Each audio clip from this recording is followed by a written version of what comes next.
أنعمت عليهم غير المغضوب عليهم ولا الضالين. Alhamdulillahirrahmanirrahim. Segala puji kami panjatkan kehadirat Allah Subhanahu wa taala serta salawat dan salam tercurahkan kepada nabi kita Nabi Muhammad sallallahu alaihi wasallam, kepada para sahabat, tabi'in, tabi'ut tabi'in, dan mudah-mudahan sampai kepada kita selaku umatnya di akhir zaman. Amin amin ya Allah amin. Apa kabarnya teteh-teteh semua solihah hari ini? Masya Allah. Mudah-mudahan semuanya dalam keadaan sehat dan bahagia ya, Masya Allah. Alhamdulillah ya Allah pertemukan kita kembali di lanjutan dari materi kajian sholat khusyuk ya teman-teman. Dan seperti biasa sebelum kita mulai pertemuan biasanya review kan ya Teh.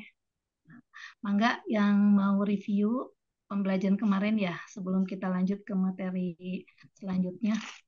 Mangga ada siapa ya? Oh, Masya Allah ya. Justru saya ini Bu yang baru masuk sebenarnya. Masya Allah, maaf ya, aduh. Teh Santi. Ada siapa ini? Ada Teh Ila. Mau review nggak Teh? Teh Bu Rida ya, Teh Rita, Bu Enas, Teh Delisa lagi ketemu lagi Teh. Masya Allah. Jangan bosan ya Teh. Lagi. Hari ini sudah 2 kali kita bertemu. Masya Allah. Baik, mangga Teh ada yang mau review materi sebelumnya? Mau berbagi tentang apa yang didapatkan? Mau Teh Santi, mangga. Teh siapa nih? Atau Bu Enas? Mangga Bu, Made. Senyum. Ayo, siapa yang mau kemarin tentang apa ya Bu? Ilah ya Bu ya, udah sampai pembahasan di ilah ya, ilah. Ya, Ya, mangga Teh. aku ya. Ya, boleh, Enggak silakan. bosen atau ini teh aku terus. Sehari udah 2 kali. eh Bismillahirrahmanirrahim. Wassalamualaikum warahmatullahi wabarakatuh. Waalaikumsalam warahmatullahi. Ini mah sharing merenya dari hasil kajian materi sholat khusyuk kemarin ya, pertemuan yang ke-6 kalau tidak salah ya. Materinya tentang ilah ya, meniadakan Tuhan selain Allah ya. Masya Allah ya, materi kemarin itu memang ternyata gitu ya, yang selama ini tanpa kita sadari gitu ya, tanpa saya sadari, bukan kita ya, saya terutama saya, eh masih banyak ilah-ilah selain Allah gitu ya. Bahkan ketika sholat pun gitu ya, masih gitu ya, masih ada ilah tentang, tentang kerjaan misalnya gitu ya. Ketika sujud tuh sempet kemarin tuh saya pas sebelum kajian tuh ketika sholat tuh kepikiran karena ada pergeseran jadwal kegiatan gitu ya. Karena kan kalau hari Rabu kan ada kajian sama ibu gitu ya. Jadi saya jadwalin jadwal pagi itu ke siang gitu ya. Nah, pas sholat itu tuh kepikiran gitu kemarin tuh ya Allah. Jadi saya, oh ilah saya tuh ternyata kerjaan. Nah, padahal apa namanya, ketika syahadat itu kan jelas ya, di makna syahadat itu tuh kita harus meniadakan ilah selain Allah, kemudian meniadakan kemelekatan ya. Apa sih yang kita cintai gitu ya. Kemarin juga sudah dicoba yuk kita hilangkan kemelekatan gitu ya. Salah satunya apa? Mungkin baju gitu ya, baju yang dulu kita simpan yang sayangin gitu ya, masih kayak saya tuh punya baju yang 8 tahun nggak dipakai-pakai gitu ya, pas kemarin coba saya keluarin gitu, saya coba keluarin. Saya tuh masih berpikir kemarin tuh mau ngasih baju itu bagus baru sekali kepake gitu ya, tapi karena saya takut itu jadi ilah dan menjadi kemelekatan gitu ya, jadi akhirnya udah saya keluarin gitu ya, saya coba tuh eh, gitu ya. Padahal kan ilah itu di mana sih, di hati dan perbuatan gitu ya. eh Perbuatan yang sehari-hari itu memang masih sering saya lakukan gitu, ternyata selama ini itu gitu tanpa kita sadari gitu ya, mengilahkan. Kemarin aja saya tuh baru nyoba mengilahkan apa sih contohnya gitu ya. eh di perbuatan saya tuh ternyata saya tuh beli sebuah alat gitu ya, yang saya tuh yakin kalau dengan alat ini tuh pakai ini tuh akan jadi lebih baik gitu. Ternyata kan tuh secara tidak langsung tuh ilah juga ternyata gitu ya. Nah, eh jadi kan di South House itu kan diajarin bahwa ketika sudah siap gitu ya, kita fokuskan gitu kan ya. Jadi tidak ada lagi yang terpaut karena tidak ada dua cinta di hati gitu ya. Tidak boleh gitu karena memang tidak akan bisa gitu ya. Eh, Contohnya sayang sama siapa? Sayang sama anak apa sayang sama Allah gitu kan ya. Nggak bisa sayang dua-duanya, harus sayang sayang anak karena Allah gitu ya. Itu yang terus dipupuk gitu ya. Jadi supaya dasarnya harus yang awalnya tuh harus terpautnya Allah dulu gitu ya. Jadi dasarnya ya cintanya Allah. Dasar kerjaan ini karena eh, diwajibkan untuk ikhtiar gitu kan ya. Meskipun ikhtiar itu nomor seberapa gitu ya. Yang pertama kan doa dulu gitu ya. Clearkan dulu hatinya sama Allah gitu ya. Itu sih kemudian nggak kerasa kayak kemarin tuh kayak ingin expose gitu ya, ingin merasa mm, terlihat lebih gitu kan dari orang, apalagi di tempat kerja ya. Itu ada hal-hal di mana kadang itu kita pengen terlihat bagus, rapi gitu ya. Jadi sebenarnya masih makhluk gitu. Ingin terlihat tuh semua makhluk ya, Bu. Eh, Contoh lah, saya itu kan badannya nggak kecil gitu ya, gede gitu ya. Nah, ketika ada perintah berhijab waktu itu gitu ya, pikiran saya tuh makhluk Bu yang di bayangan saya tuh. Kalau saya pakai hijab gitu ya, dengan badan yang sedikit nggak kecil gitu ya, gede gitu ya, gimana ngelihatnya orang. Nah itu masih yang seperti dulu tuh masih seperti itu. Sekarang tuh yang udah nggak berpikir, sedang berusaha tidak berpikir ke pandangan makhluk lagi. Ketika saya pakai hijab itu yang ada pikiran saya tuh gini, yang penting Allah suka, yang penting Allah ridho gitu ya. Saya pakai ini udah nggak mikirin lagi deh pendapat orang gitu ya. Nah di ini sih yang harus kita luruskan, kata ibu tadi kemarin ya, cerita bahwa mm, clearkan dulu sama Allahnya gitu ya, baru eh yang lainnya gitu ya. Sehingga apa sih namanya? Sehingga ketika sudah lurus itu buat apa sih gitu ya? Jadi kita tuh supaya apa? Supaya kita menjadi hamba yang takwa. Takwa itu apa? Yang ngikutin perintahnya gitu kan. Dan kita tuh sekarang tuh sedang berusaha, Allah tuh mau ngasih taufiknya ke kita gitu supaya kita tuh ringan gitu dalam melakukan hal-hal yang beliau perintahkan gitu kan ya. Karena kan sebenarnya gitu ya, hidup kita itu memang menghamba gitu ya.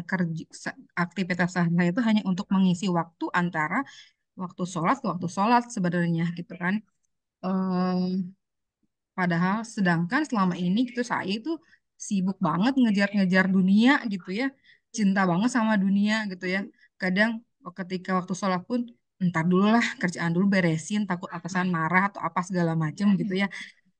Setelah itu yang kayaknya tertampar sekali gitu kan, saya ngejar apa gitu kan. Makanya eh, ketika ada ini tuh, ini banget lah pengen tahu gitu ya ilmunya, pengen nyari ilmu lagi gitu ya supaya Allah tuh kasih pemahaman, hilangkan kebodohannya, kejahilian saya selama ini gitu kan, yang meskipun udah Allah kasih petunjuk-petunjuknya tapi ternyata saya tuh nggak, belum dikasih topiknya gitu ya.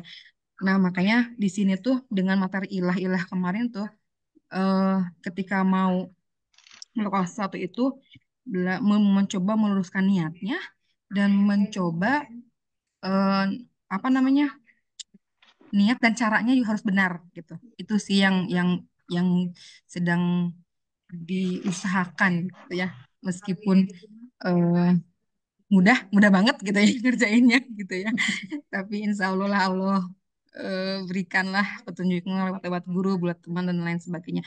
Mungkin itu yang bisa saya sampaikan teh untuk materi ilah kemarin. Ya, Alhamdulillah, jazakillah khair, Teh Santi, Masya Allah ya. Ya emang ya Teh ya, sama Teh saya juga Teh gitu. Jadi kalau yang dipikir nanti dulu ilah tuh ya yang kelihatan sama mata aja, zohir gitu. Menyembah selain Allah tuh ya menyembah dalam bentuk sesembahan gitu ya. Ternyata kan ilah tuh ada dalam bentuk di hati dan perbuatan gitu kan. Sebenarnya malah nggak kelihatan ya Teh ya. Kalau hati kan, kan dulu memang berpikirnya ya masih di level satu lah yang ngelihat yang terlihat sama mata gitu. Ternyata kan Masya Allah ya gitu. Ya itu tuh kan gak mungkin kata Teh nanti tadi bahwa nggak mungkin ada dua cinta di dalam satu hati gitu ya. Dan memang iya ya pasti hati itu ada kecenderungan gitu. Ada kecenderungan kepada sesuatu hal. Nah ini mungkin Masya Allah ya PR-nya saya juga semangat mengikuti ini teh ya pengen hatinya tetap kokoh lurus gitu sama Allah nggak ke distract. Jadi mudah-mudahan dengan mempelajari ini ya kita akan menjadi seorang hamba yang memang benar-benar sholatnya tuh ya benar-benar untuk Allah gitu ya Teh ya. Ya itu dia berarti kan kalau kata guru kita ya benar kalau misalnya sholatnya udah benar ya akan terpancar dengan semua perbuatannya ya dalam sehari-hari. Ya itu saja mungkin ya Teh ya, Masya Allah ya, Jazakallahu khairan Teh Santi. Ya kita mungkin selanjutnya akan lanjut ke Ibu Dewi ya, Ibu Dewi mangga. Penasaran kan dengan selanjutnya? Ya, turnuhun, Insya Allah Teh Santi. Teh Santi lagi. Soalnya sebelumnya ada forum sama Teh Santi juga ya, sama Teh Nur juga. Aduh ya. Ya kita ada kelas Hijrah Cinta teman-teman. Ya boleh nanti bisa gabung di, kalau mau serius bisa ya gabung di, sekarang tuh yang terbaru itu angkatan 13 ya, kelas Hijrah Cinta angkatan 13. Kita belajar Islam dari mulai dasar ya. Eh udah pertemuan keberapa tadi tuh ya, saya lupa. Ke baru belum sampai 10 ya? Ketujuh. Ketujuh ya. Nah teman-teman yang mau serius gabung boleh, tapi harus nyimak 7 video sebelumnya gitu ya. Tapi kalau berat nih nyimak 7 video, berarti nunggu nanti gabung di angkatan 14. Kapan itu nggak tahu ya. Nah, ya ya silahkan gabung ya teman-teman yang mau bergabung ya. Baik, bismillahirrahmanirrahim. Assalamualaikum warahmatullahi wabarakatuh. Waalaikumsalam warahmatullahi Waalaikumsalam warahmatullahi wabarakatuh. Insyaallah, alhamdulillah, assalatu wassalamu ala rasulillah wa ala alihi wa ashabihi wa mawala. Asyhadu an la ilaha illallah wa asyhadu anna muhammadan abduhu wa rasuluh. Rabbi israh li sadri, rabbi israh li sadri wa yassir li amri wa yassir li amri wa hlul 'uqdatam min lisani yafqahu qawli. Rabbana zidna ilma warzuqna fahma bi rahmatika ya arhamar rahimin. Ya, teman-teman, kemarin pembahasan ilah sudah selesai ya. Penting saya garis bawahi ya. Kalau sesekali saja ingat gitu ya, kayak Rasulullah nih ya, seperti Rasulullah SAW pernah mengingat sesuatu ketika sholatnya ya, apakah otomatis itu berarti beliau mengilahkan sesuatu ya, mengilahkan hal yang dia diingat itu? Tidak otomatis begitu ya. Yang jelas yang dimaksud kemarin saya coba cek siapa yang kita ingat. Nah ya, yang dimaksud adalah yang sering kita ingat, bahkan sepanjang sholat kita ingat itu terus gitu ya, bukannya ingat Allah ya, dan tiap kali sholat kita ingat itu terus. Nah itulah sudah ciri-ciri sudah jadi ilah, seperti itu ya teman-teman. Tapi kalau belum sampai segitunya ya cuma selewat-selewat aja ingatnya ya kan, makanya nih kita akan bahas hari ini ya. Jadi khusyuk itu seperti apa ya. Nah saya mau nanya dulu kepada teman-teman, menurut teman-teman khusyuk itu bagaimana? Apa selama ini, nggak apa-apa ya, pemahaman teman-teman dulu, kita nanti akan lihat before dan afternya pemahamannya gimana ya, yang teman-teman pahami yang namanya khusyuk itu bagaimana. Ini kenapa ya, sebentar. Boleh sambil di kolom chat boleh ya, Tenur nanti bisa bantu bacain, atau langsung bicara juga boleh. Menurut teman-teman khusyuk itu apa, bagaimana? Kan pengen nih sholat khusyuk, emang khusyuk itu yang kayak gimana gitu, jangan-jangan selama ini udah khusyuk. Coba gimana? Fokus katanya Bu. Fokus Di sama chat ada Allah. fokus. Terus Mengucapkan sambil mengartikan, merendahkan diri di hadapan Allah, dan paham apa yang diucapkan. Ingat Allah dan paham artinya. Oke. menghadirkan hati. Hadirkan hati. Berarti setidaknya ini ya. Nah ini. Berarti ada beberapa poin nih. Apakah khusyuk itu fokus? Tidak ingat apa-apa? Pingsan kali ya. Nggak ingat apa-apa berarti nggak ingat Allah juga ya. Nah, terus apakah itu konsentrasi? Atau tadi hanya mengingat Allah? Nah ini kita perlu cari tahu yang bagaimana. Nah kalau dikatakan fokus itu tidak ingat apa-apa, nah ini tadi Rasulullah itu pernah pas sholat itu ya, begitu salam beliau itu langsung berlari gitu ya, kan rumah beliau dengan masjid itu deketan sebelahan gitu ya. Begitu buka pintu rumah pintu kamar apa ya, langsung ke ini ke masjid, kalau nggak salah begitu ya. Nah lupa saya, bisa dibantu sama teman-teman ya, kalau nggak salah pintu kamar itu langsung terbuka langsung ke arah masjid gitu ya. Nah Jadi langsung melewati para sahabat tuh, kan baru salam ya, langsung gitu lari ya, setengah lari, karena beliau itu ditanya kenapa, sahabat kan kaget kenapa Rasulullah tiba-tiba ini bergegas gitu ya.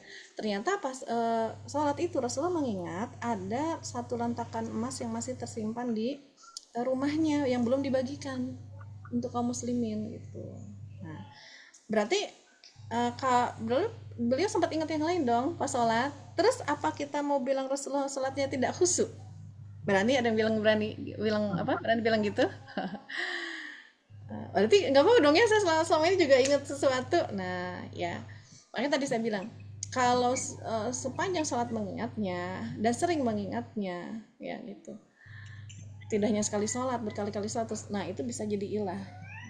Kalau kayak gitu kan kita juga nggak bisa menyebut Rasulullah itu mengilahkan emas tadi gitu ya, atau tidak khusus, kita nggak berani menyebut itu, karena suri teladan terbaik itu ada pada diri beliau. Bahkan kata beliau apa, sholatlah seperti kalian melihat aku sholat. Ya berarti ternyata sholatnya Rasul juga pernah Rasul itu sholat ingat emas gitu ya. Emas dunia bukan? Dunia gitu ya. Terus mau bilang Rasul cinta dunia kan kita nggak berani ya, nggak berani. Berarti ada pemahaman kita yang kurang tepat gitu ya, bahwa sholat itu apakah benar tidak ingat apa-apa? Ternyata tidak. Ya, aku tidak ingat apa-apa tuh pingsan ya, atau tentu Rasulullah juga tidak mungkin ingat sesuatu, kan beliau tuh maksum, dijaga ya. Allah akan jaga pikirannya supaya tidak mengingat itu. Kalau memang itu sesuatu yang dikatakan khusyuk itu benar-benar tidak ingat apa-apa ya. Kalau dikatakan khusyuk itu fokus, konsentrasi, hanya ingat Allah. Coba teman-teman tolong simak, betulkah ini ada satu contoh sholat yang diajarkan baginda, yang diajarkan oleh baginda ya. Silakan teman-teman lihat. Oh ini sebentar. Apakah sholat seperti ini fokus, konsentrasi, hanya ingat Allah, atau bagaimana? Ya ketika teman-teman melihat sholat mereka seperti ini sholat yang dicontohkan Rasul, yaitu sholat ketika berperang. Ya, simak ya.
Ya, gimana teman-teman? Apakah mereka fokus, konsentrasi? Yang belakang nengok, yang satu ke sini gitu ya. Mereka bahkan sampai pegang senjata. Apakah mau bilang contoh seperti itu tidak khusyuk? Tentu mereka pikirannya kemana teman-teman? Kemana? Waspada kan? Waspada, jaga-jaga ada musuh. Kan gitu ya. Terus khusyuk itu gimana? Pertanyaannya kan itu. Terus khusyuk itu kumaha tuh ya? Atau apakah khusyuk tidak ingat apa-apa? Seperti misalnya kisahnya siapa tuh sahabat, saya lupa, Ali, Abu Bakar, antara Ali, Abu Bakar sama Umar, yang terkena panah. Lalu pas dia minta, karena kan sakit ya mencabut panah itu, nah lalu beliau meminta cabutlah panah tersebut ketika aku sholat. Ya, dan setelah selesai sholat, beliau marah. Saya Umar apa ya? Nah, Umar tuh marah, lalu mengatakan, kenapa tidak dicabut? Sudah, kata para sahabatnya itu. Sampai Umar tuh nggak ngerasain apa dicabut itunya ya, karena saking khusyuknya gitu ya. Nah, terus bagaimana ya? Aduh, kalau kayak gitu bagaimana mungkin kita mah ya, ada semut jalan dikit aja udah keganggu gitu ya, kerasa ya, ada gatal dikit udah garuk-garuk, berarti saya mah nggak pernah bisa khusyuk dong ya kayak gitu. Nah, terus gimana sebetulnya khusyuk itu ya? Nah, ini kita perlu memahami khusyuk ya. Jadi ya khusyuk itu sebentar ya, berasal dari kata apa ini teman-teman? Kata khusya ya. Sebentar, kata khusya'a.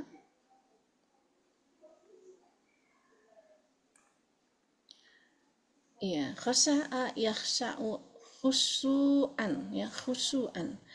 Ibnu Manzur dalam Lisanul Arab mengatakan khusyuk itu berarti mengarahkan pandangannya ke tanah dan menundukkannya serta merendahkan suara.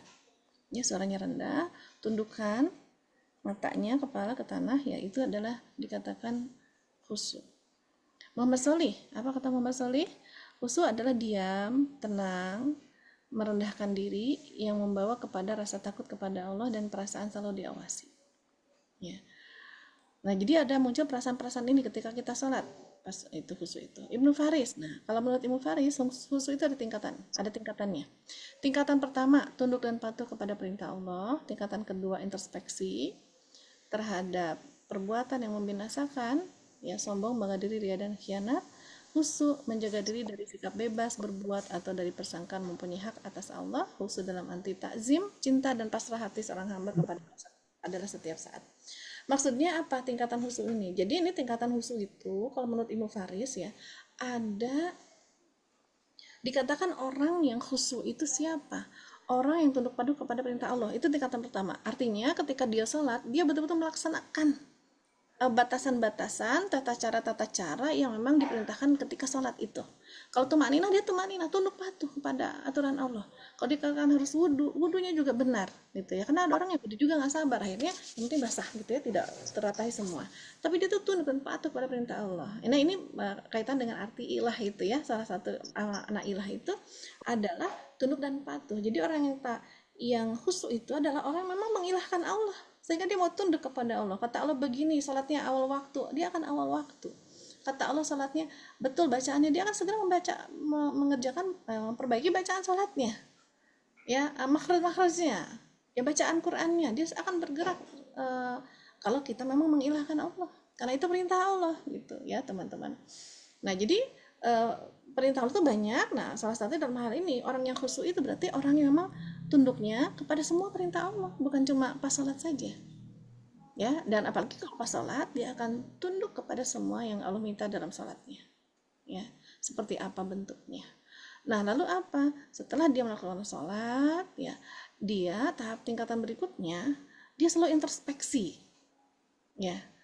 Jangan sampai dia itu melakukan dosa-dosa, baik dosa yang terlihat secara fisik ya, zina, mencuri, ada dosa dalam hati ya, seperti sombong, ria, ya, berkhianat hatinya, berbangga diri. Nah, seperti itu ya. Nah, itu adalah dia selalu introspeksi. Jadi dia tuh selalu muhasabah. Orang yang khusyuk itu selalu muhasabah.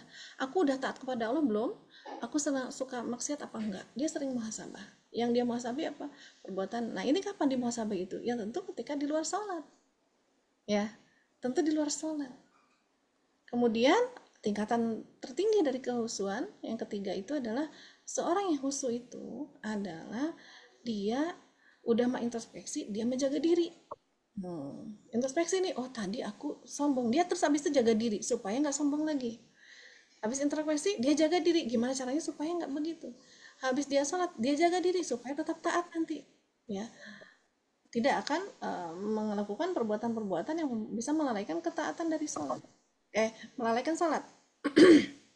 Jadi sholatnya terlambat, ya. Dia muhasabah terus sering muhasabah. Jadi orang yang khusyuk itu begitu teman-teman, ya. Dia senang melaksanakan perintah Allah, termasuk dalam sholatnya sesuai dengan perintah Allah sholatnya, lalu di luar sholat itu juga diintrospeksi, lalu dia senantiasa menjaga diri. Itulah dikatakan orang yang khusyuk. Ya, prakteknya gimana? Nah, praktek itu pelan-pelan ya. Praktek tingkatan 1 ini bagaimana? Berarti kan sholatnya khusyuk gitu ya. Nah, jadi memang teman-teman dikatakan orang yang menegakkan sholat adalah orang yang khusyuk dalam sholatnya. Sholatnya itu kapan khusyuknya itu? Ketika sholat dan di luar sholat. Dia khusyuk. Di luar sholat itu ada sebelum dan sesudah sholat. Ya, itu namanya di luar sholat. Dia khusyuk, dia menjaga diri. Makanya kalau sholatnya khusyuk, di luar sholat dia akan khusyuk. Karena dia paham apa yang dia baca. Dia ngerti apa yang dia baca. Misalnya ya, orang yang khusyuk itu ketika dalam sholat mengatakan asyhadu alla ilaha illallah, kira-kira di luar sholat dia akan ngapain perbuatannya? Maksiat atau mengilahkan Allah? Mengilahkan Allah, mencintai Rasulullah. Mencintai Rasul, mengilahkan Allah. Berani nggak dia maksiat? Enggak. Nah, makanya orang yang dikatakan, kenapa banyak yang sholat masih banyak maksiat? Karena tidak khusyuk. Karena dia nggak paham apa yang dia baca. Apa yang dia ucapkan tuh dia nggak ngerti. Ya, sehingga habis sholat maksiat lagi. Tapi ketika kita sholat, kita sadar mengucapkan tidak ada Tuhan selain Engkau ya Allah. Pas di luar sholat kalau mengilahkan yang lain berarti gimana? Bohong nggak syahadatnya? Sumpahnya bohong nggak? Bohong ya.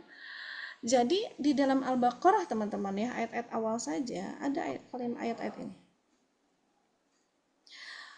Bismillahirrahmanirrahim. Wa minan nasi may yaqulu amanna billahi wa bil yaumil akhir ya.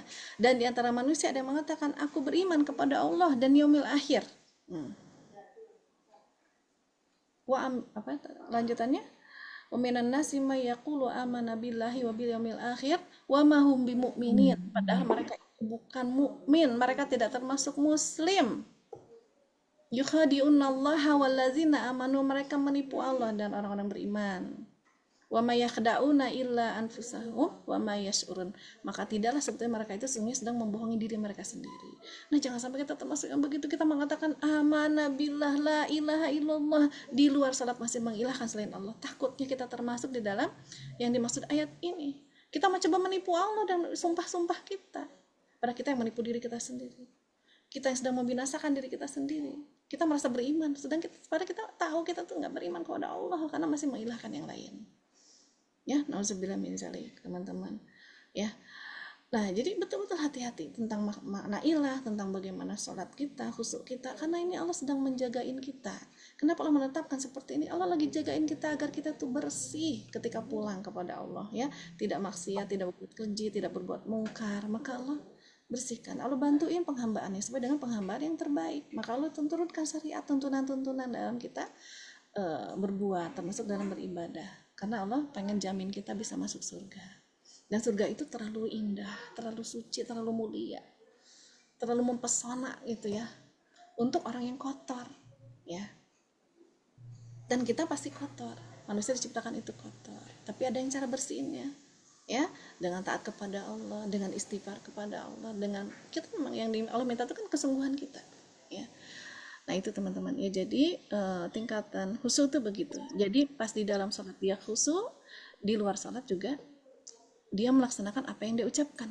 Dia ucapkan ketika dia sholat. Terus bagaimana Bu kalau saya sering tergelincir habis? Memang sih saya kan udah sadar mengucapkan syahadat gitu ya. Di dalam sholat saya sadar tidak boleh mengilahkan Allah. Terus bagaimana kalau saya tergelincir juga? Karena kita mungkin sudah mulai praktek ya, introspeksi diri gitu ya teman-teman. Nah, karena udah tahu ilmunya ya, jadi bisa kita sering pas kita masak, pas aktivitas lain dalam kehidupan kita sering introspeksi, udah belum aku melaksanakan yang tadi aku ucapkan di dalam sholatku ya, introspeksi kepada, makin dia introspeksi, oh ternyata aku masih mengilahkan Allah, terus gimana dong, aku bohong dong tadi. Ada caranya, bilas dengan istighfar ya, karena hamba yang dicintai Allah itu bukan hamba yang nggak pernah bikin dosa, kata Allah, karena nggak mungkin hamba itu tempatnya berbuat dosa dan kesalahan. Allah memang menciptakan hamba itu dalam kondisi yang lemah. Kalau hamba berkondisi kuat, nggak ada yang hamba meminta tolong kepada Allah, ya nggak ada yang mau hamba merasa tunduk kepada Allah. Dibikin lemah aja manusia sombong, apalagi dibikin kuat ya. Jadi dibikin lemah itu agar dia manusia justru mudah untuk menghamba kepada Allah ya, menundukkan hati kepada Allah, jadi mudah tuh menghambanya, itu sombong kepada Allah ya.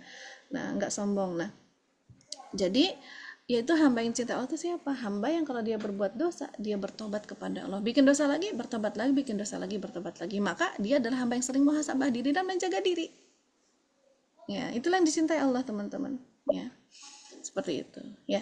Nah, dari semua makna husu tadi ya teman-teman, yang saya nanti kita akan terus bahas itu yang pendapat Imam Ibnu Faris tadi ya. Ini nih 3 tingkatan ini ya. Nanti akan lebih kita detail lagi insya Allah. Pelan-pelan ya sampai insya Allah nanti Ramadan Syawal ya, Ramadan berakhir ya. Insya Allah. Di dalam surat Al-Baqarah 45 sampai 46 ya dikatakan ya. Bismillahirrahmanirrahim. Wasta'in bis sabri was salah wa innaha lakabiratun illa 'alal khashi'in ya. Jadi minta tolonglah kepada Tuhanmu dengan sabar dan sholat, dan sholat itu sungguh berat. Nah, sholat itu berat, khusyuk itu berat, kecuali bagi orang-orang yang khusyuk. Khusyuk itu siapa tadi? Orang yang tunduk patuh kepada perintah Allah. Ya, orang yang menundukkan hatinya, orang yang mengilahkan Allah, dialah orang-orang yang bisa melakukan itu. Ya, teman-teman. Nah, yaitu mereka yang yakin ya. Nah, ini ada tambahannya ya, penjelasannya, alladzina yazunnuna annahum mulaqu rabbihim wa annahum ilaihi raji'un, yaitu yang mereka yakin akan menemui Tuhannya dan bahwa mereka akan kembali kepadanya. Nah, itu berarti kan orang yang mengilahkan Allah ya, karena orang yang mengilahkan Allah, mereka itu pasti yakin akan bertemu dengan Allah, dan orang yang yakin akan bertemu Allah itu dia pasti mempersiapkan diri pertemuan terbaik dengan Allah. Dia akan mengilahkan Allah dalam kehidupannya. Itu. Jadi beda antara orang yang yakin dengan yang sekedar tahu. Mungkin kita selama ini sekedar tahu akan ketemu kepada Allah dengan Allah. Tapi kan kalau namanya tahu doang mah ya santai aja, iya sih gitu ya. Tapi kalau yakin, ya dia akan betul-betul mempersiapkan pertemuan yang terindah dan terbaik. Ya. Sama lah misalnya kita, Bu ada undangan dari apa gitu, dari Pak RT, ya gitu. Tapi ketika tahu, paham undangan seperti apa yang maksud Pak RT gitu ya, undangan kemerdekaan. Oke, ya udah, mungkin santai-santai aja ya sama Pak RT doang lah, pakai baju kemeja biasa juga nggak apa-apa. Tapi kalau dia yakin, paham, berarti orang yakin itu lebih banyak informasi yang dia terima gitu ya. Paham, tidak sekedar tahu, oh gitu. Apa informasinya? Bagaimana keadaannya pas nanti pertemuan dengan Pak RT, ternyata pertemuan dengan Pak RT itu gitu ya, ternyata di sana ada Pak Presiden juga datang. Pak Presiden itu ponakannya Pak RT misalnya gitu ya, ada ini lah macam-macam. Kira-kira kalau kita memahami seperti itu memang gimana nyiapinnya? Pakai baju biasa santai-santai, mungkin agak telat-telat, atau akan duluan atau bantu nyiapin Pak RT nyiapin pertemuan itu ya. Nah kan bisa jadi begitu, bukan pasti beda gitu hasilnya dengan orang yang yakin itu berarti dia pemahamannya lebih banyak, lebih utuh ya. Nah itu teman-teman, sehingga itulah jadi memang berat, tapi akan ringan bagi orang yang sudah mengilahkan Allah. Maka pelan-pelan yuk kita ilahkan Allah, tinggalkan dunia ya. Oh ini boleh deh teman-teman, yuk ada satu cara bagaimana kita meninggalkan dunia, maksudnya berhenti mencintai dunia, yaitu dengan cara move on ya teman-teman. Move on itu apa? Bukan move off itu berhenti mencintai. Kalau move on itu berhenti dari yang satu berpindah ke yang satu ya, berhenti dari dunia berpindah kepada ini tuh bukan pindah, kembali kepada Allah, karena fitrah kita ketika lahir itu kita tuh beriman ya.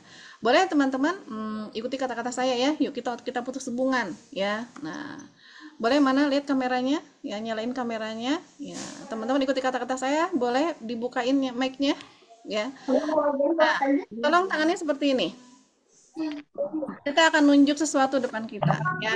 Nih bayangin depan kita itu adalah dunia. Ibu nggak kelihatan tangannya. Gini, nggak kelihatan gimana dong? Ya. Bayangin depan kita ada dunia. Udah dibayangin dunia dan seisinya. Di depan kita adalah ilah-ilah selain Allah. Coba bayangin apa saja yang kemarin saya sebutkan ilah-ilah selain Allahnya. Udah dibayangin?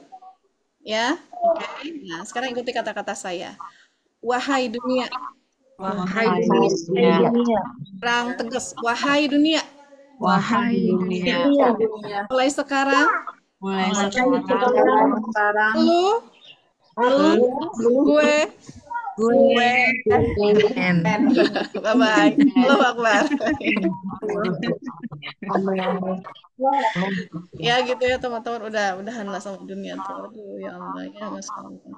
Indah. Boleh di-mute lagi boleh ya. Indah teman-teman hidup kita, lebih tenang gitu. Kalau udah ada dunia tuh, kalau kata guru saya itu receh, tah itu mah receh, senang kita cuma ngumpulin receh ya. Receh juga kayaknya masih lebih berharga dibandingkan dunia, ibaratnya gitu ya. Sesuatu yang receh itu kadang-kadang receh dibutuhin gitu. Tapi itu tuh memang dunia kadang-kadang dibutuhin, tapi itu terlalu simpel kalau hidup kita tuh menghabiskan waktu untuk itu gitu ya. Kadang-kadang kita mengejar sesuatu yang udah dijamin sama Allah. Tapi kita abai, lupa dengan sesuatu yang harus kita upayakan. Yang Allah nggak ngejaminnya. Allah ngejamin surga nggak buat kita? Allah ngejamin rezeki nggak buat kita? Ngejamin. Tapi yang kita kejar yang mana? Yang kita kejar sama ini yang mana? Ya, rezeki. Mungkin begitu, ya. Nah, bukan saya nunjuk teman-teman. Kalau nunjuk itu kan berarti kemana? Banyaknya ke saya ya, astagfirullah. Ya buat ya saya kembali saya bilang sama teman-teman, ini saya juga sharing itu ya sharing aja. Karena belum tentu saya juga udah gitu ya.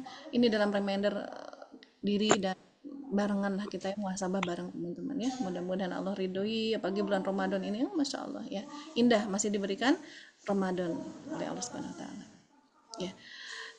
Jadi khusyuk itu kalau berdasarkan surat Al-Baqarah adalah dalam orang yang meminta pertolongan kepada Allah. Namanya minta tolong, teman-teman pernah lihat orang minta tolong nggak? Misalnya pengemis. Kenapa dia mau meminta tolong? Kenapa dia mau ngemis? Karena merasa butuh, karena merasa miskin. Padahal dia orangnya kaya, tapi dia ngerasa miskin, jadi dia ngemis-ngemis. Ya, kalau ngerasa kaya ada gitu mau ngemis-ngemis? Ngerasa kaya misalnya ya karena dia mungkin punya cuma makan sehari sekali, tapi dia merasa bahagia kaya, merasa tidak memerlukan yang lain. Orang kaya itu kan begitu sebetulnya.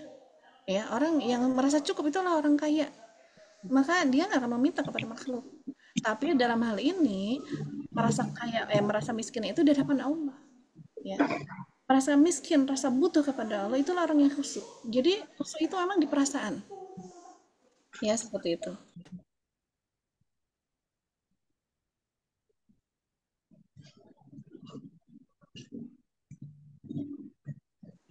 Ya, nah, gitu ya teman-teman. Lalu khusyuk itu apa lagi? Nah, khusyuk itu adalah ya, berdasarkan surat Al-Isra 107 dan 100 sampai 109 ya. Saya langsung terjemahnya ya. Katakanlah olehmu Muhammad ya. Jadi kalau Allah memerintahkan begitu berarti Allah memerintahkan Rasulullah mengatakan kepada siapa? Kepada kita ya. Nah, bayangkan Rasulullah bilang begini kepada kita. Berimanlah kamu kepadanya, kepada Al-Qur'an, atau tidak usah beriman. Sama saja itu bagi Allah.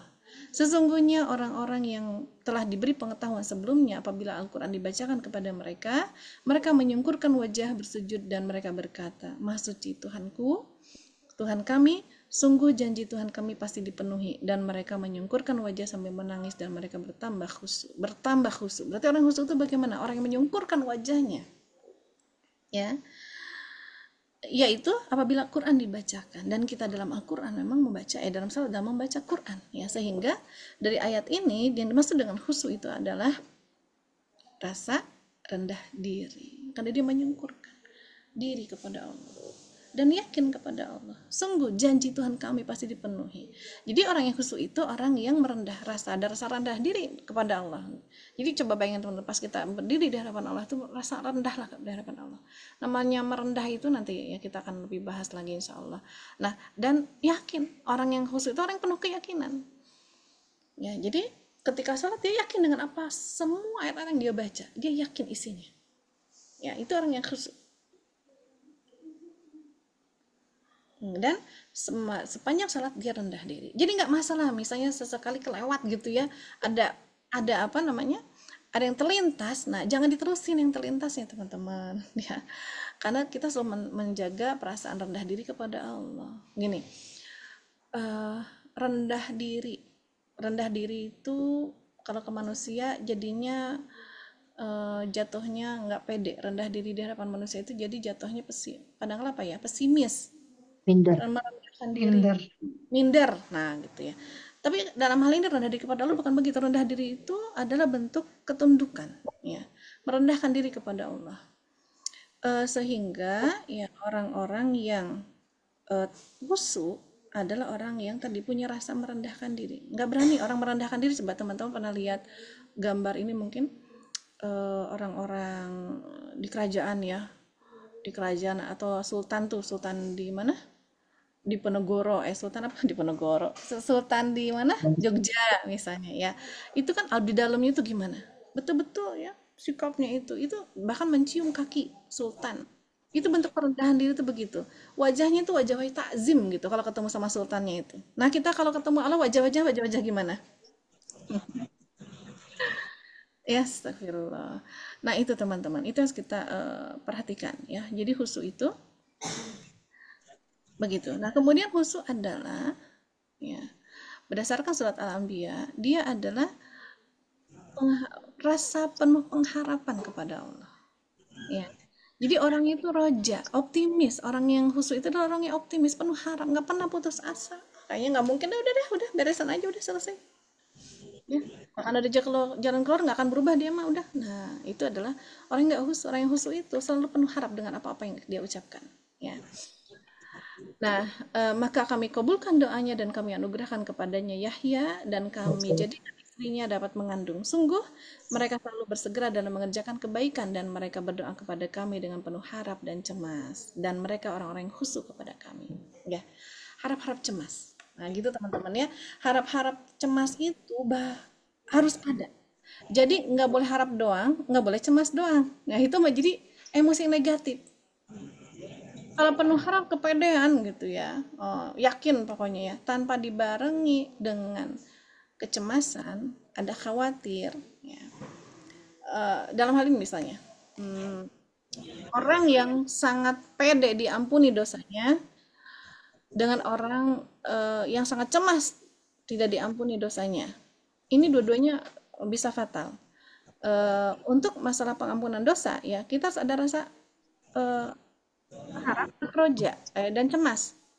Karena teman-teman, saya menemukan ada orang-orang yang putus asa dengan kebalikan dari roja itu putus asa ya. Putus asa dengan rahmatnya Allah, dengan cintanya Allah. Ada orang-orang yang udahlah aku mau hijrah, mau baik juga Allah mah aku udah terlalu kotor, dah nggak usah sekalian.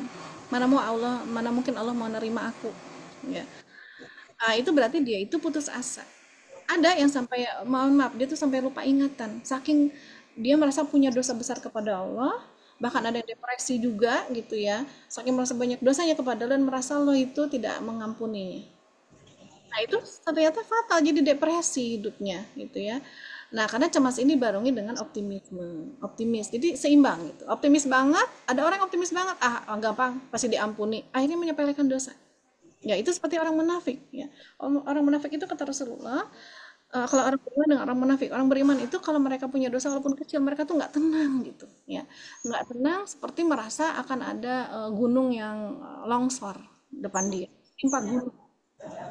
Nah, lihat longsorannya teman-teman, serem ya kalau kita ada di situ kita tertimpa longsoran, itu nggak kebayang. Nah, orang yang misalnya apa tadi beriman tuh walaupun dosanya sangat kecil sebetulnya ya, tapi dia tahu itu dia habis bikin dosa, dia tuh nggak tenang hidupnya, merasa akan tertimpa.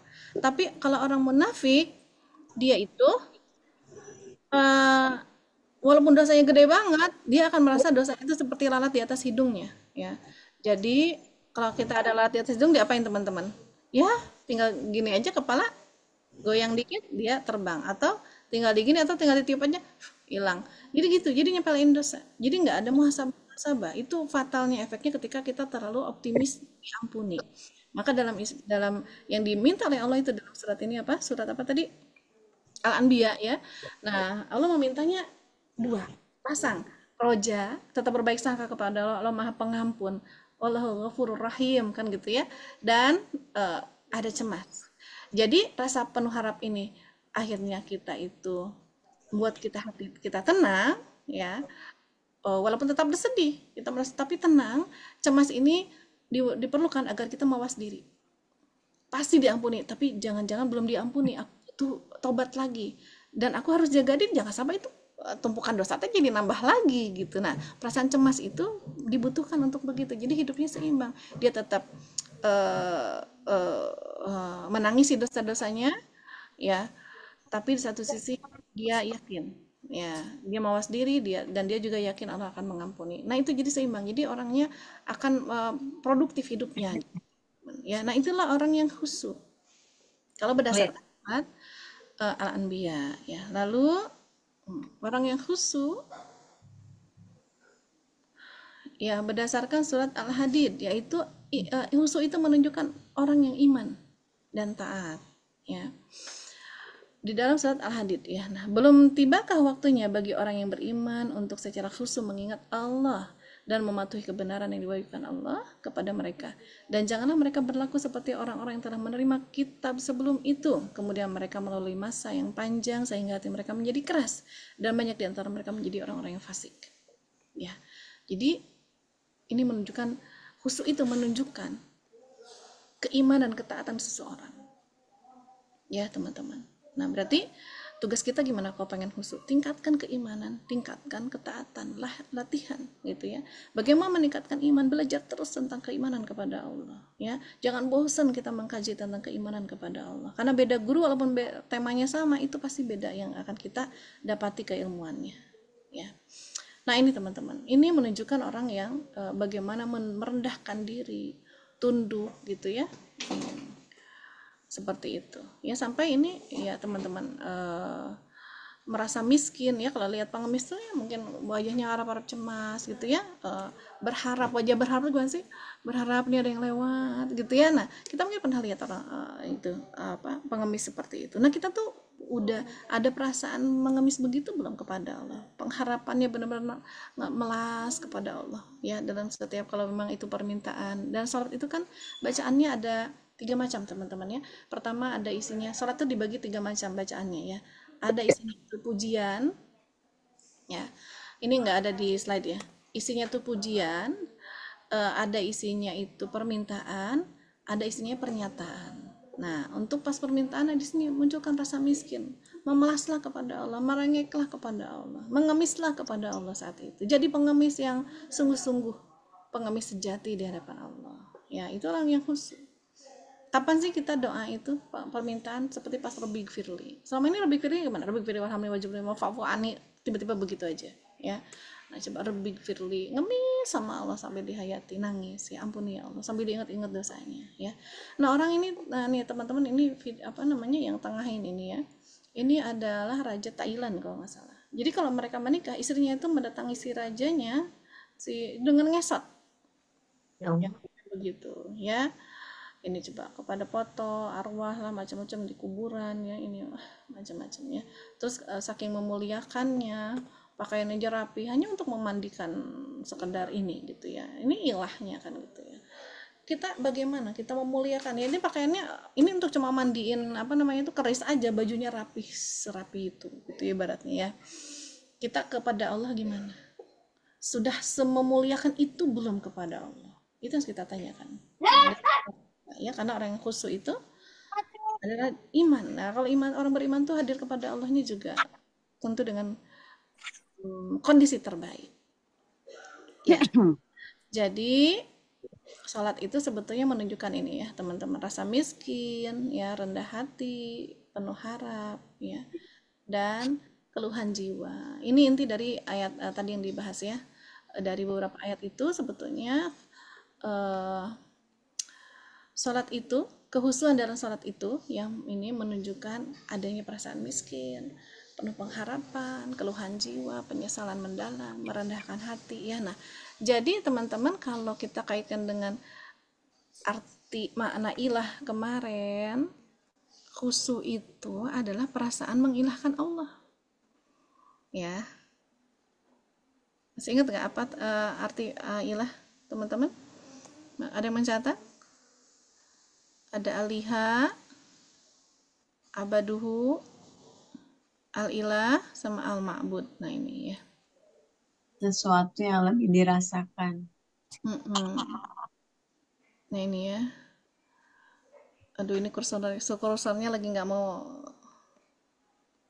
Nah ini ya teman-teman. Jadi ilahnya ini ya. Jadi khusyuk itu apa? Orang yang merendahkan diri. Abaduhu tuh ya, merendahkan diri. Kenapa merendahkan diri? Mencintai Allah ya. Kemudian apa tadi tentram ya, rasa tentram, cenderung padanya merasa terlindungi, sangat takut ya, mengikuti ya, loyal, nah dan seterusnya. Itulah makna ilah.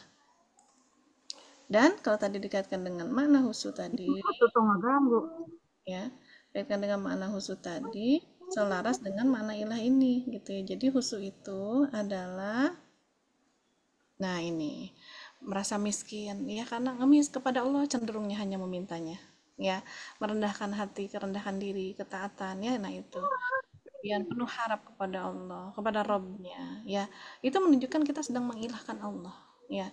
Perasaan khusyuk ini ada perasaan mengilahkan Allah, mengeluh jiwa, menyesal karena mencintai ya. Orang yang mencintai Allah itu biasanya banyak bersandar, mencari ketenangan, ketentraman, makanya suka ngeluh ya.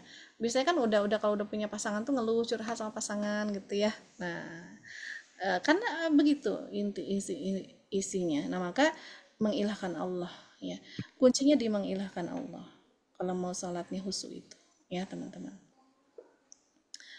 Nah jadi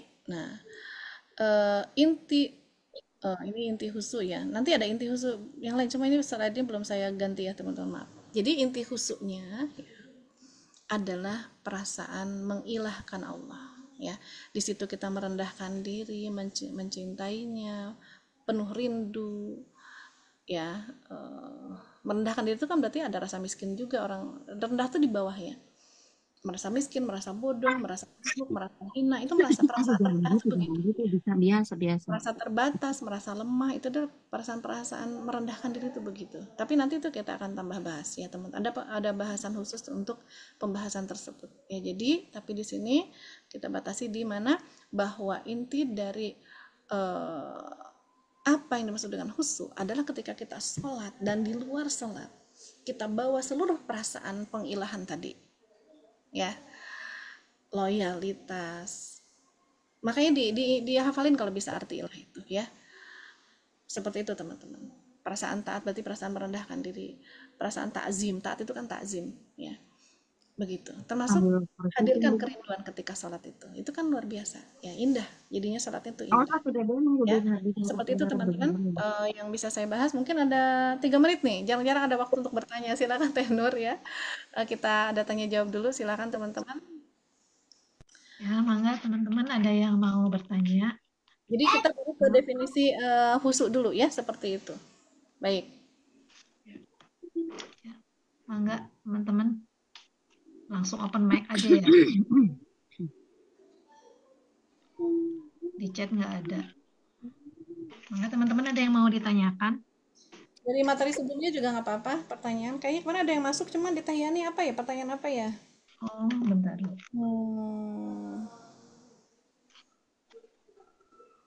Atau di Facebook kayaknya ada pertanyaan, coba sebentar. Di mana ya? Kemarin udah saya screenshot. Oh iya nih, pertanyaan kemarin. Saya aja yang bacain Teh Nur ya. Ya Bu, siap. Ini di Facebook ya, ada yang bertanya nih dari Emma Ajha ya. Izin bertanya, mana yang lebih utama, bayar hutang apa sedekah? Dan apakah sedekah juga membuka pintu rezeki? Tergantung teman-teman mau lihatnya dari sisi mana ya. Betul, bayar hutang itu utama, ya. Tapi kadangkala ketika hutang itu sulit untuk dibayarkan, ada yang utama juga. Utamakan sedekah untuk membuka pintu rezeki. Ya, jadi dua-duanya utama ya, teman-teman. Pilihan aja ya. Pilihan mau yang mana, itu sih pendapat saya ya. Dan itu yang suka dipraktekin ya. Karena kadang-kala apalagi hutangnya besar ya. Nunggu hutang lunas mah terus kapan kita sedekahnya? Pada kata Allah, cara melunasi cara melancarkan rezeki itu salah satunya dengan sedekah. Karena sedekah itu kita ngitungnya nggak boleh pakai matematika ya. Hutang 10 juta, gaji bulanan 3 juta, sisa-sisa ya paling 100.000 nyicil gitu ya. Misalnya gitu ya, dengan kebutuhan sekarang kayak nggak sisa 100.000 juga ya kalau 3 juta sekarang itu ya. Karena aduh belum bayar listrik, belum macam-macam, apalagi anaknya 5 misalnya ya. Misalnya taruh begitu ya, utang 10 juta sedangkan ini 100.000, mau cicil berapa lama gitu ya. Terus kapan sedekahnya ya teman-teman. Nah kan gitu. Nah justru untuk melancarkan rezeki sedekah. Bahkan yang saya pahami sedekah juga boleh berhutang. Yang saya pahami ya, berhutang. Kok maksain ke sedekah tuh kalau mampu? Ya maksudnya berhutang tuh begini. Ya bisa aja, karena kita mungkin yakin kita punya pilihan, kan tidak ada istilah itu tidak haram gitu ya, sedekah dengan berhutang. Kadang-kadang kita butuh misalnya pas keluar rumah nggak bawa uang, barengan nih misalnya saya dengan Tenur keluar rumah, terus lihat pengemis ada yang kecelakaan atau apa, kan pengen bantuin, terus gimana? Saya ada uang di rumah misalnya, ada di di dompet atau di ATM mungkin, boleh nggak saya pinjam Tenur dulu? Boleh kan? Nanti diganti atau itu kan kasihan orang yang ketabrak, itu ada ini pinjam nanti diganti, boleh kan? Ya boleh gitu. Atau kita biarin aja yang ketabrak karena haram gitu untuk sedekah dengan berhutang, biarin aja deh mati ya kan, nggak boleh dalam hal itu berhutang ya, untuk sedekah. Mungkin itu yang saya pahami ya. Nah kemudian boleh dibantu ya teman-teman, misalnya salah nih Bu, saya punya dalil ini haram misalnya, nanti tolong disampaikan ya, boleh japri ke saya, nanti saya akan anulir akan saya, kalau memang betul hujahnya lebih kuat, nah, insya Allah saya ambil pendapatnya ya. Nah kemudian Assalamualaikum, apakah kita berdosa kalau kita sengaja mengkhususkan pakaian tertentu untuk digunakan ngisi kajian dan pakaian tertentu untuk kita bawa sholat? Ya, secara kualitas dan harga memang berbeda dengan pakaian yang biasa kita pakai. Niatnya ingin kita pahala kalau buat orang senang melihat kita rapi bersih. Ya, baik. Nah, teman-teman, ini ada dua hal. Berarti kan kemarin niat terkait mengilahkan pakaian. Ya, ketika berpakaian dua ya pengilahannya tuh. Pertama, kita niat berpakaian untuk siapa? Cari pandangan makhluk atau bukan, gitu ya. Yang kedua, lebih banyak mana? Lebih senang mana, lebih ridho mana, lebih ringan mana ngeluarin uang untuk belanja baju atau sedekah dengan harga yang sama gitu ya. Itu kan kita bisa ngukur kita mengilahkan siapa tuh dari situ. Nah kemudian terus bagaimana Bu kalau niatnya kita memisahkan ya, memang nanti kita akan bahas ya tentang pakaian ketika sholat. Nah salah satunya, dan memang kita harus sebisa mungkin pakaian yang khusus kalau memang kan Allah memintanya kita berpakaian dengan pakaian terbaik ya, kalau bisa dengan pakaian khusus. Kalau pakai dasarnya ganti tiap mau sholat misalnya, ada khusus ya, jangan dasar yang udah seharian udah keringetan, walaupun kita najis enggak gitu ya, kotor juga ya cuma keringat doang, secara hukum boleh ya, bahkan kalau kotor juga habis ini tukang bangunan gitu ya misalnya kan gitu-gitu ya, boleh nggak ya kan, di padang pasir juga kena pasir macam-macam ya, boleh sholat, yang penting suci aja kan gitu, secara standar suci. Tapi ketika kita bisa memaksimalkan ya, yang lebih bersih lagi yang apa, nah itu Allah tentu beda nilainya ya, beda nilainya. Jadi jangan sampai baju aku nggak bersih jadi nggak sholat, nggak gitu ya, kan ada yang begitu, bajunya kotor, lo kan kotor mah nggak apa-apa, yang penting nggak najis, nggak nyaman, itu salah, itu pemahaman yang salah gitu ya. Nah jadi iya boleh. Nah bagaimana kalau ngisi kajian? Nah ngisi kajian, nah teman-teman, saya pernah membaca riwayat ya, Rasulullah SAW itu waktu ini ya, beliau suka mengutus para sahabat untuk diutus ya, diutus mungkin untuk mengirim surat dakwah ke negeri mana gitu ya. Nah ada satu sahabat, cuma saya tuh dari kemarin pengen merujuk, ya bukunya hilang ya, ada yang pinjam atau gimana ya, ya Allah hilang buku, dan mau beli udah nggak ada di online ya, sirah ya. Nah, udah lama saya cari. Mungkin Tenur udah baca sirahnya, ada yang baca nggak ya? Nah, di sirah Rawas Kal Ahji ya, ada di situ digambarkan. Jadi Rasulullah tuh suka milih sahabat ini ya.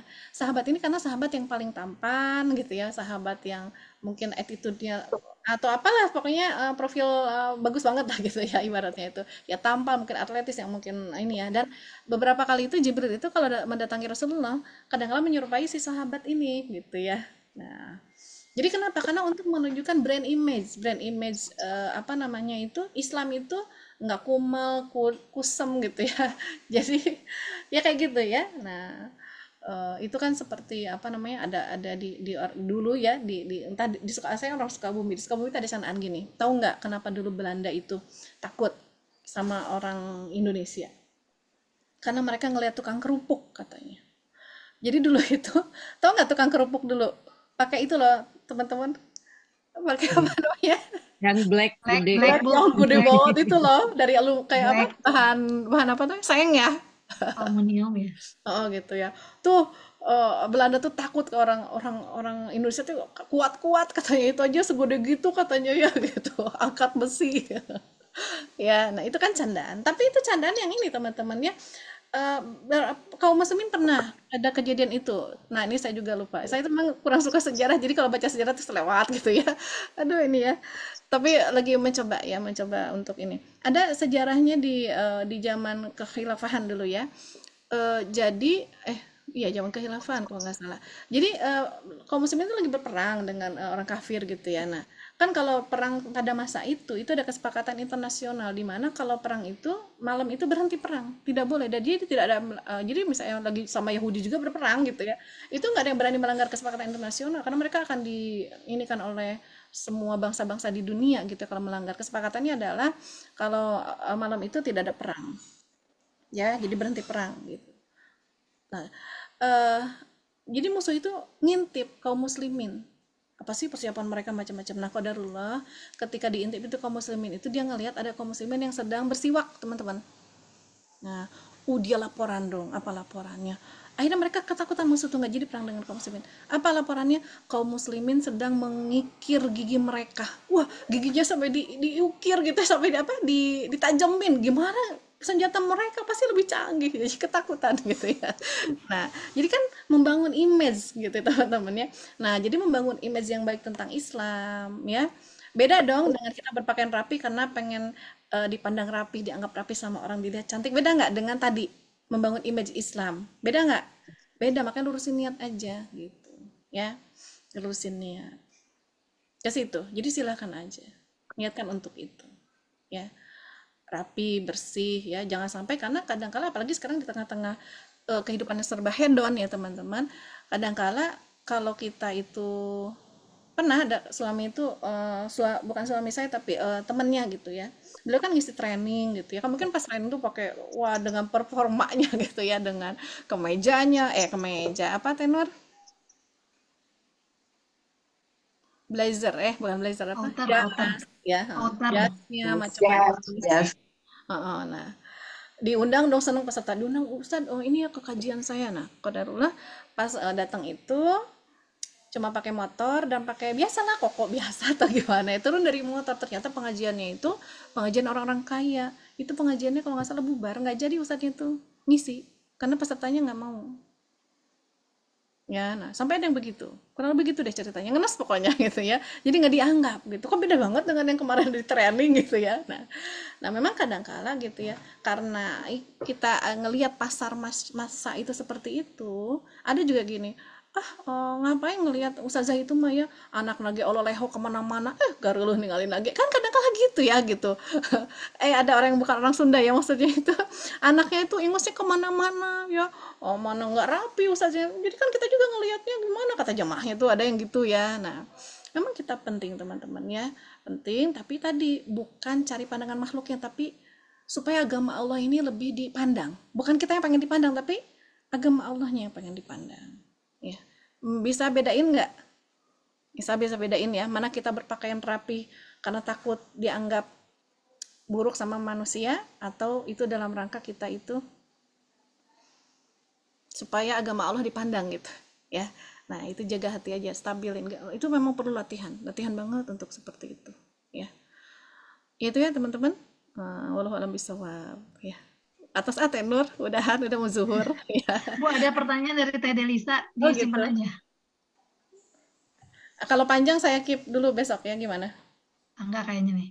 Assalamualaikum, Ustazah. Kalau sholat ketika perjalanan terus tidak pakai mukena, terus kelihatan jari tangannya itu gimana? Oh Enggak iya. kayaknya cuma pendek, Bu. Nah, itu tergantung ngambil fikih pendapat yang mana. Ya.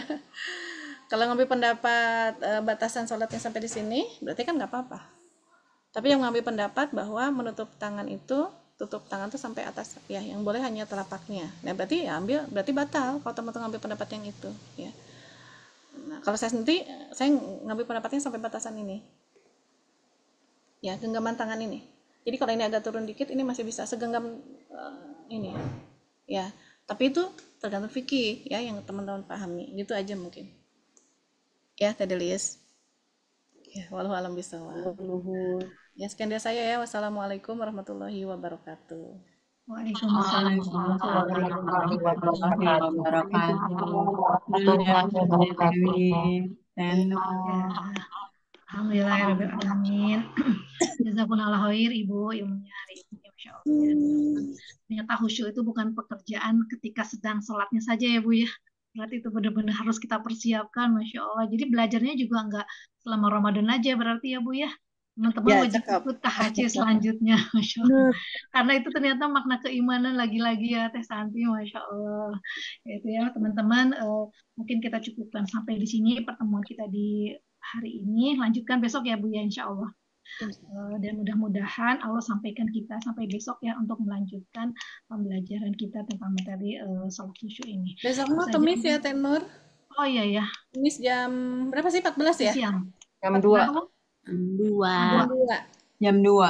Jam 2 ya berarti besok. Ya, sampai ketemu besok ya teman-teman. Mohon maaf lahir batin. Baiklah, sebelum kita tutup pertemuan kita di siang hari ini, mari kita bersama-sama mengucapkan istighfar 3 kali, doa penutup majelis dan hamdalah. Subhanakallahumma wa bihamdika.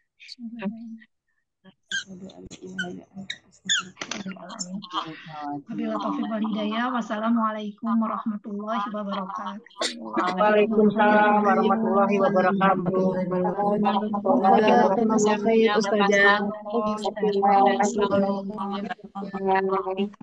Tenur nuhun ya Tenur. Ya Ibu, sami-sami.